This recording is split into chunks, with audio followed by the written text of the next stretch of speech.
Hello everyone. So today we will be talking about jurisdiction under CPC. And for jurisdiction we will be making two videos. One that is discussion on jurisdiction in general and other video that is particularly on section 9, that is what all matters a civil court can address. Okay? So there will be two videos. In this video I will be talking about only jurisdiction in general under CPC. So firstly, what is jurisdiction? Kindly note it down that in simplest manner you can define jurisdiction as, that is, the extent of the authority of the court to administer justice. ठीक है? The extent of the authority of the court to administer justice. Now, it is not like any court in any area can address any situation, can handle any case and can provide any kind of justice. This is not the concept. The thing is, our statute has provided very sharply, very precisely what all courts can take cognizance of what all matters. Okay, what is the hierarchy of court?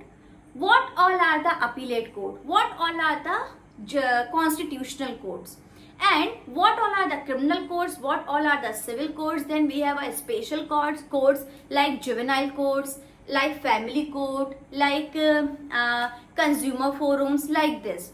So firstly, it is not like you can go with your case, and because I am talking about CPC, so I will say you can go with your plaint to file it in any of the court of your own choice. No.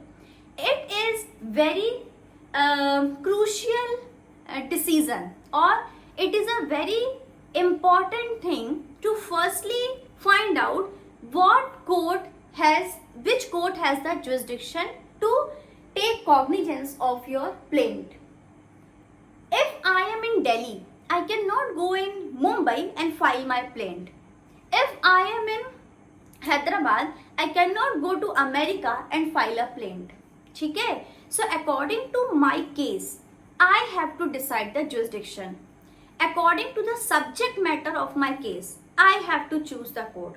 According to the amount which is asked or claimed in my suit, I have to choose the court. So this jurisdiction, type of jurisdiction, we have this topic in our law books, that is what all kinds of jurisdictions our court have. Now the thing is, according to the territory, according to the subject matter, according to the money included in that matter, we have to choose the right forum to go and present our case. Because if you will randomly go to any of the court, either your plaint will be dismissed or your plaint will be returned. So ultimately, you will not get justice in any court which has no jurisdiction. So this is the concept of jurisdiction. Now, I can say that our law books provide that we can divide jurisdiction into essentially three areas, that is territorial jurisdiction, subject matter jurisdiction and pecuniary jurisdiction. Then we also have appellate court, revisional court, ये सब भी है. But as of now, I want to keep it very simple. So, I am here choosing to divide the jurisdiction for the purpose of CPC and for the purpose of section 9 into three parts, that is territorial jurisdiction, subject matter jurisdiction and pecuniary jurisdiction. I am not talking here about appeal and other things. Okay. So, what is territorial jurisdiction? Territorial jurisdiction means that you have to choose a court which has the power in that particular territory to address the matter. For example, if I am living in Bangalore, I have to choose a court which is in Bangalore only, okay, which has territorial jurisdiction of Bangalore. I cannot go to Hubli or maybe Mumbai or any other city. So this is territorial jurisdiction. Another example, that is a High Court of Madhya Pradesh can never address a dispute of Andhra Pradesh. ठीक है, a High Court of Telangana can never address any case which is the case of Kerala.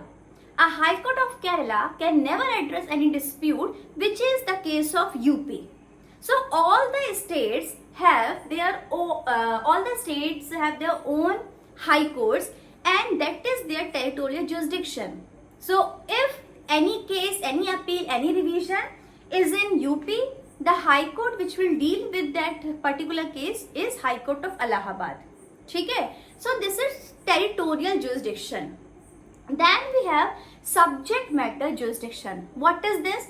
Firstly, if I am a criminal court, I cannot address any case of civil nature.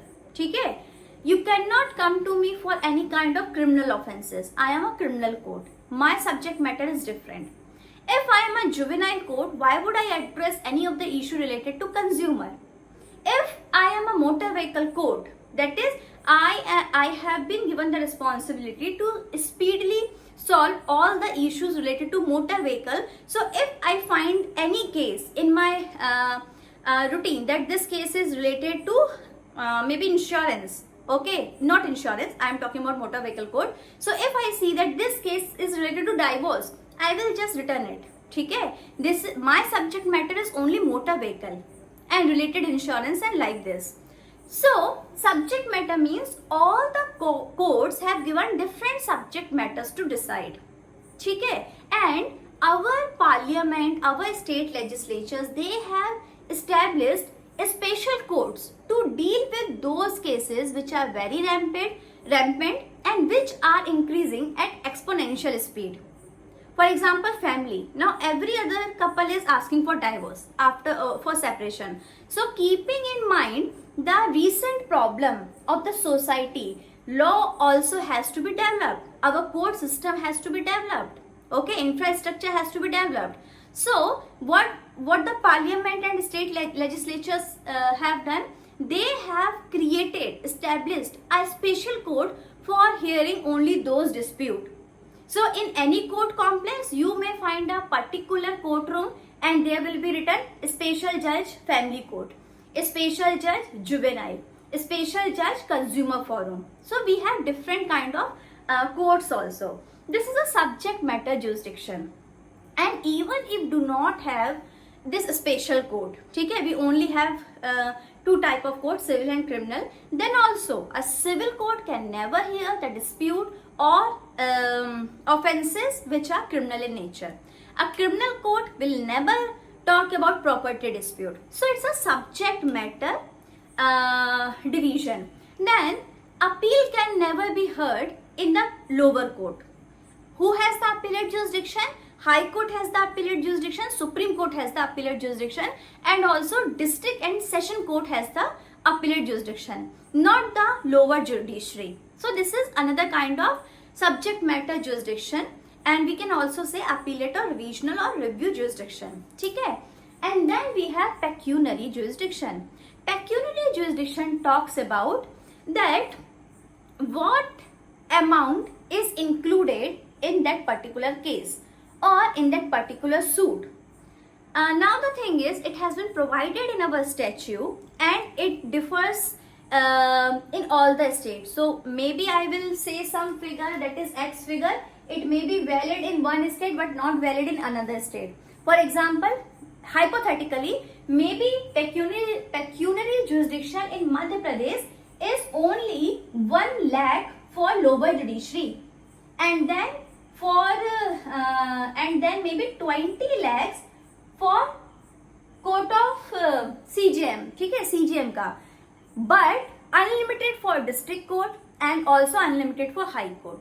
Now this varies state to state. This amount is not universal among all the states. Now the thing is, pecuniary jurisdiction says that if the suit involves an amount which is below this value can be anything, which is below this, then lower judiciary or civil court first class can hear this matter.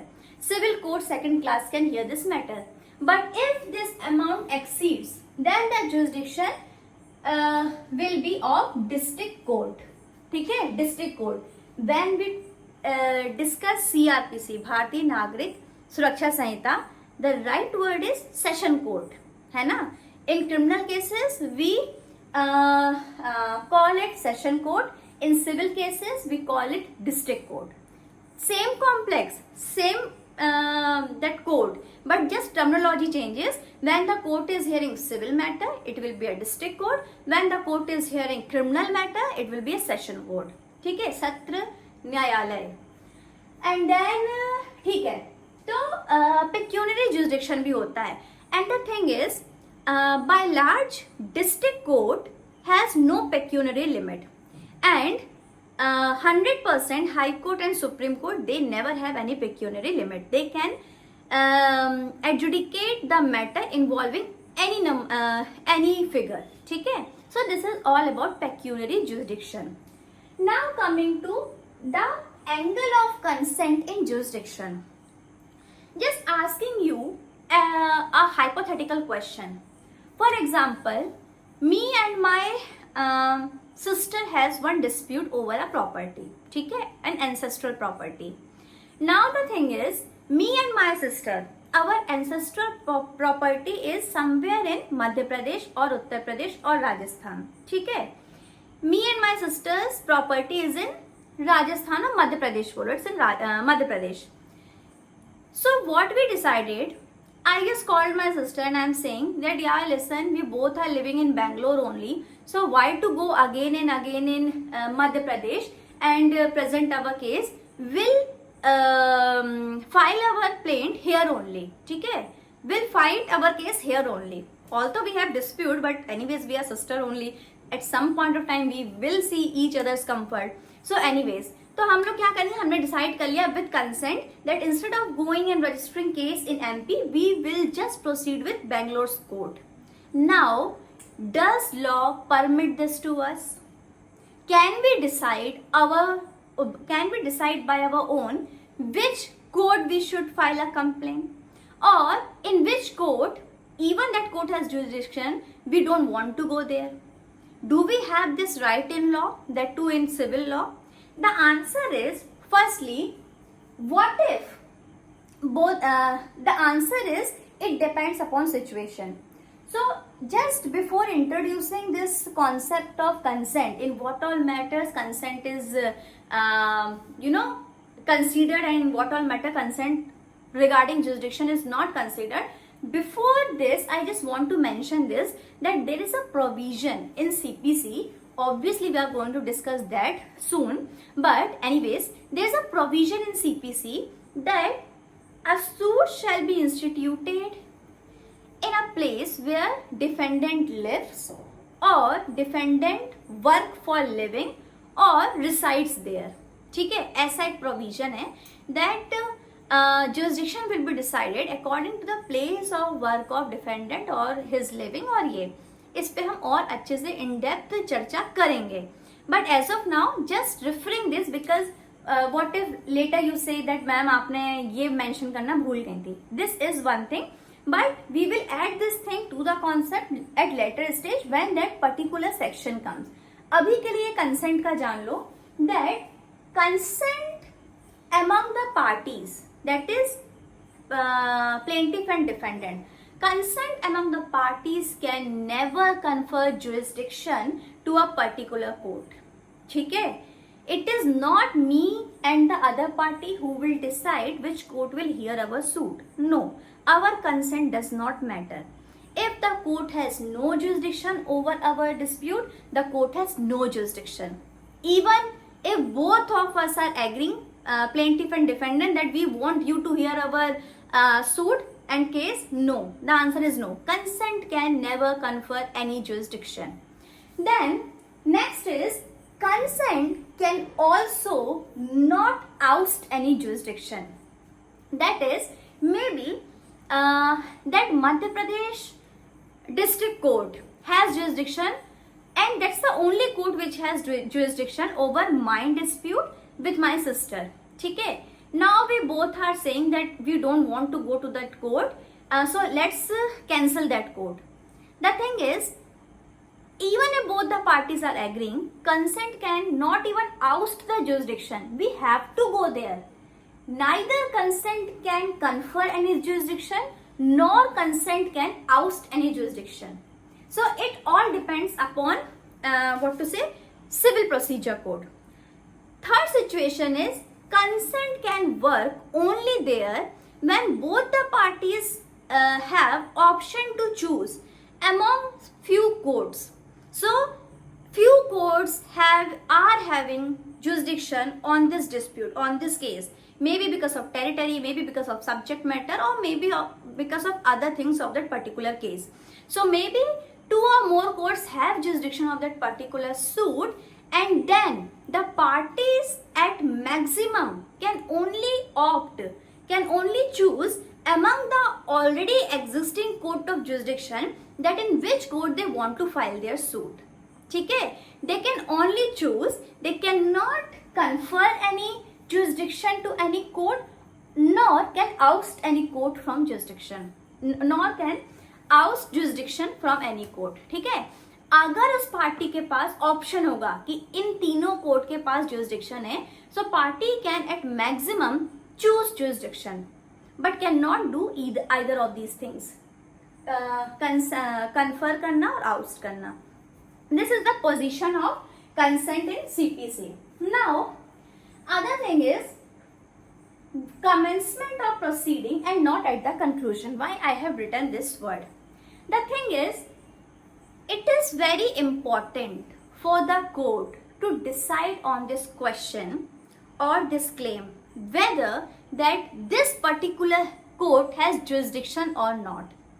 Actually, it is the inherent power of any court to decide whether that court has jurisdiction or not. So, if plaintiff or defendant, in general, defendant only claims that you have no jurisdiction, plaintiff has wrongfully come to you, okay, you have no jurisdiction. So, as a court, I am not just entitled to decide this question, but as a court, I am bound to decide this question. That is, if defendant has claimed that this court has no jurisdiction, I am bound to decide at the outset of the commencement of the proceeding. ठीक है, शुरू में ही decide करना है. ये नहीं कि all the stages of CPCs are over. Now at the time of passing of the judgment, I am writing that I am having jurisdiction because of this and this. No, at the very outset of the proceeding, that is during the commencement of the proceeding only, I have to, as a court, deliver this to both the parties that this court is having jurisdiction because of this and this reasoning. So, firstly, this is inherent power of any court to decide its own jurisdiction. Secondly, it has to be done at the time of commencement of the proceeding only, not at the time of conclusion of proceeding. ठीक है? Then the next one is that is yes. Now, on what basis the jurisdiction will be decided, and particularly when we talk about pecuniary jurisdiction. Pecuniary means monetary jurisdiction. So, on what basis it is decided? See, maybe the plaintiff has come to the court with a plaint claiming that that B, who is a defendant, has taken wrongful possession of his building. ठीक है? And he has wrongful possession of his building for almost 5 years, and this B, who has taken the wrongful possession of building of A, has received profit of almost 5 lakh rupees from that building, maybe because of rent and other things. ठीक है? Now this is the claim which A is making as a plaintiff. A who is a plaintiff is making a claim of 5 lakh, that is B has to give to him because he is in the wrongful possession of the property of the building. Now B is coming to the court with written statement saying that no, it's not 1 lakh, it is just 30,000. Okay, and these tenants have only given me 30,000, so I had the wrongful possession of the property, but I only got 30,000. So ये पूरा चीजें हैं. Now A is saying no, you have to give me 1 lakh. B is saying no, that I never received 1 lakh. I only had 30,000. So once these written statement and plaint and written statement comes, so court will decide on the basis of allegation of plaintiff and not on the basis of allegation of defendant that what is the jurisdiction. So if plaintiff is saying 1 lakh, है ना, and that should be a real estimate. The plaintiff cannot come with superficial figures and some imaginary data that ये हुआ. No, that will be cross-checked by the court. But the jurisdiction, pecuniary jurisdiction of the suit will be decided on the basis of allegation made by the plaintiff, not by the defendant. Defendant तो obviously claim कम ही करेगा कि नहीं इतना नहीं था, इतना ही था, है ना. So it will be decided on the basis of allegation of plaintiff. उसके बाद now what if that you have gone to a wrong court. ठीक है, wrong court किसी भी कारण से हो सकता है. Maybe you have registered your case in a court which has no territorial jurisdiction over your dispute. Maybe you have registered your case in a court which has no subject matter over your dispute. ठीक है. So in case in this situation there may be two outcome, two result. So if you are going to a wrong court, maybe the court will dismiss your suit, dismiss your plaint or return your plaint. Now the thing is, if your plaint has fault related to subject matter, that is, it was a case of juvenile justice, okay, forget about CIPC, it's a case of family matter and you are coming to consumer forum. So obviously I will just dismiss it. You go, I am rejecting it, dismissing it. You go and file a fresh suit in another court. ठीक है. But if the error is related to territory and pecuniary jurisdiction, the court who has no jurisdiction but received the suit or case will return the suit and will ask you to go to the right judge. So either there will be dismissal of the suit or there will be return of the suit. Return in case of territorial or pecuniary jurisdiction, dismissal in case of subject matter jurisdiction. With this, our topic on jurisdiction is complete. In next video, we will be talking about section 9 of CPC because there we have more about jurisdiction. ठीक है? Thank you so much.